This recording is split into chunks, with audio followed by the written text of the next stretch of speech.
కావ్య వాళ్ళ అత్తగారైన అపర్ణతో ఇలా మాట్లాడుతూ ఉంటుంది. ఎందుకంటే ఇంకా నా భర్త ఇంట్లోకి ఆ బాబుని తీసుకొచ్చినప్పుడు కూడా నేను వీధిలో ఎవరికీ చెప్పలేదు. అలాగని మాయని తీసుకొచ్చి ఇంట్లో పెట్టినా కూడా నా భర్త ఇలా చేస్తున్నాడు అలా చేస్తున్నాడు అని నేను వీధిలోకి ఎక్కలేదు. కానీ ఇప్పుడు ఎటు ఇటు కాకుండా నన్ను విడాకులు ఇవ్వు అని చెప్పడానికి మీరెవరు? ఎలా చెప్తారు? ఆ రోజు నా సంసారం గుర్తించలేదు, కానీ ఈరోజు కొడుకు కోసం మాట్లాడుతున్నారు అని చెప్పేసి అంటూ ఉంటుంది కావ్య. ఆ మాటలకి ఇంకా అపర్ణ ఏం మాట్లాడకుండా ఉండిపోతుంది. అక్కడ ఉన్న రాజ్ మాత్రం సైలెంట్గా చూస్తూ ఉండిపోతాడు. ఇంకా అక్కడ ఉన్న వాళ్ళ అమ్మమ్మ తాతయ్యని ఇద్దరిని పిలుస్తూ ఇలా అంటుంటుంది. అమ్మమ్మగారు, తాతయ్య గారు, నేను చెప్పేది వినండి. ఇంకా ఏ నిర్ణయం తీసుకున్నా అత్తయ్య గారు నేను దానికైతే కట్టుబడి ఉండను. ఈ ఇంట్లో దుగ్గిరాల వారి ఇంటి కోడలుగా అన్నింటినీ సక్రమంగా నిర్వర్తిస్తూ వచ్చాను, అలాగే ఉంటాను. నా భర్తకు నేను అసలు విడాకులు ఇవ్వను అని చెప్పేసి గట్టిగా చెప్పేస్తూ ఉంటుంది కావ్య. ఆ మాట చెప్పగానే రాజ్ అయితే తన మనసులో ఇంకా సంతోషపడుతూ ఉండిపోతాడు.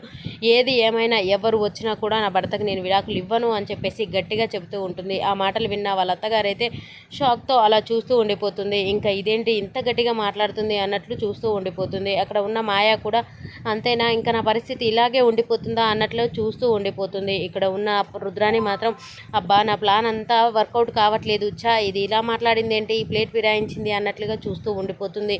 ఇంకా అక్కడ ఉన్న వాళ్ళ అమ్మమ్మ గారికి తాతయ్య గారికి ఇంకా అత్తయ్య గారు ఏ నిర్ణయం తీసుకున్నా నా నిర్ణయం ఇదే తాతయ్య అని చెప్పేసి గట్టిగా చెప్పేసరికి ఇంకేం మాట్లాడకుండా అలా ఉండిపోతారు. అక్కడ ఉన్న కళ్యాణ్ కూడా హ్యాపీగా మా వదిన సరైన నిర్ణయం తీసుకుంది అన్నట్లు ఉండిపోతాడు.